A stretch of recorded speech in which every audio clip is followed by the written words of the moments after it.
Hello दोस्तों, आप देख रहे हैं जी स्टार टेक यूट्यूब चैनल। आज की वीडियो में मैं आपको इन्वर्टर एसी के कम्युनिकेशन एरर के बारे में बताऊंगा। जैसा कि आप देख रहे हैं कि इन्वर्टर स्प्लिट एसी ज़्यादा यूज़ किया जा रहा है। इन्वर्टर एसी में जो सबसे पहले और ज़्यादातर प्रॉब्लम आती है वो प्रॉब्लम कम्युनिकेशन एरर की होती है। कम्युनिकेशन एरर की प्रॉब्लम न्यू एसी को इंस्टॉल करते समय भी आ सकता है और पुराने एसी में भी यह प्रॉब्लम आते हैं। कम्युनिकेशन एरर आने के 10 कारण होते हैं। इन 10 कारणों में से 9 कारण को आप खुद से ही फाइंड करके फिक्स कर सकते हैं। तो जो सबसे पहला कारण है वो मिसमैच या प्रोडक्ट कोड।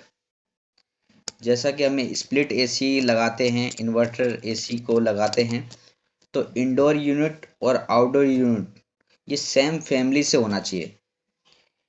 इन दोनों पे प्रोडक्ट कोड लिखा होता है, वो प्रोडक्ट कोड सेम होना चाहिए।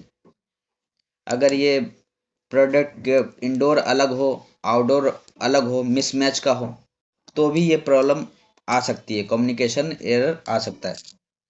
बाय चांस ऐसा होता है जैसे हम कहीं पे 3 या 4 एसी लगाते हैं इकट्ठे, तो हम वहाँ पे हमें ये चेक कर लेना चाहिए कि ये सेम फैमिली से है या नहीं है। उस पर सीरियल होता है या प्रोडक्ट कोड लिखा होता है, उसको हम मैच कर लें तो ही इंस्टॉल एसी करें, स्प्लिट एसी को, इन्वर्टर एसी को। दूसरा जो कारण होता है वायर कनेक्शन। जो हम इंडोर से आउटडोर में लगाते हैं, वायरिंग कनेक्शन करते हैं, वो सेम होना चाहिए। इंडोर में जो 1 नंबर में तार लगा हुआ है वही आउटडोर में 1 नंबर में लगा होना चाहिए। जो 2 में लगा है वही आउटडोर में 2 नंबर में, और जो 3 में एस में लगा हुआ है सिग्नल के लिए वायर, वही सिग्नल वायर आउटडोर में लगा होना चाहिए। और जो प्लग होता है सॉकेट, उसमें जो फेस आता है वो फेस में ही होना चाहिए, फेस की तार फेस में ही देना चाहिए।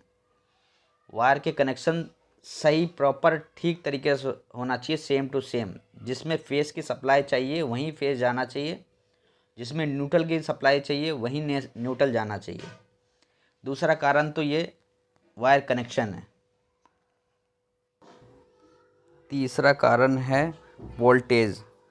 ज़्यादातर हमारे घरों में जो लाइट आती है, वोल्टेज जो होते हैं वो 220 से 230 वोल्टेज होता है।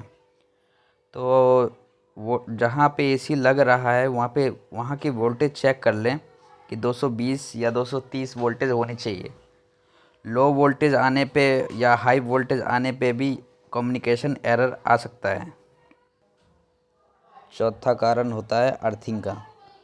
अर्थिंग अगर नहीं है तो कोई बात नहीं, अगर अर्थिंग है तो न्यूट्रल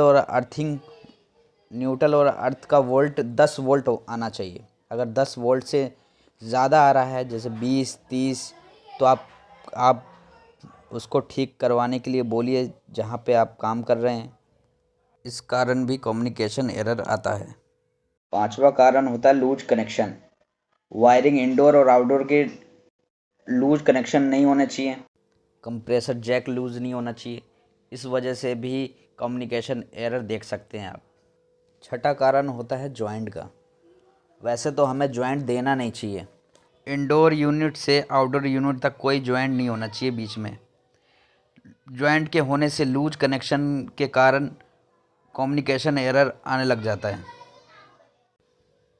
सातवां कारण होता है वायर की थिकनेस। किसी कारण की वजह से हमें आउटडोर यूनिट की लेंथ बढ़ानी पड़ती है, तो उसमें किसी कारण जॉइंट दे दिया गया है, तो तार के जो थिकनेस है वो प्रॉपर एक जैसी होनी चाहिए। तार मोटी पतली नहीं होनी चाहिए, यह भी कारण होता है कम्युनिकेशन एरर आने का। आठवां रीज़न होता है कार्बन के आने से। जॉइंट पे जैसे इंडोर से आउटडोर में कहीं जॉइंट है तो उसमें कार्बन आ जाने के कारण, या फिर आउटडोर में जो कनेक्टर लगा होता है उसमें कार्बन आ जाने के कारण कम्युनिकेशन एरर आने की पूरी पूरी संभावना होती है। सेकंड लास्ट और नौवां रीज़न होता है कनेक्टर। कनेक्टर दिखने में तो सही लगता है, लेकिन कभी कभी होता है अंदरूनी वो ख़राब हो जाता है, फॉल्ट हो जाता है उसमें। तो करंट को, अर्थिंग और न्यूट्रल को करंट पास करने लग जाता है। तो आप उसको भी अच्छी तरह से चेक करें। दोस्तों, ये 9 रीजंस है जिनको आप खुद से ही फाइंड करके फिक्स कर सकते हैं। और लास्ट और आखिरी रीज़न जो कारण होता है इसका, वो है पीसीबी का। दोस्तों, उम्मीद करता हूँ आपको इस वीडियो से कम्युनिकेशन एरर ढूंढने में बहुत ही आसानी होगी। और यह वीडियो आपको कैसी लगी, अच्छी लगी तो कमेंट करें और लाइक करें। और जो नए भाई हैं हमारे इस चैनल पे, वो सब्सक्राइब कर लें। धन्यवाद।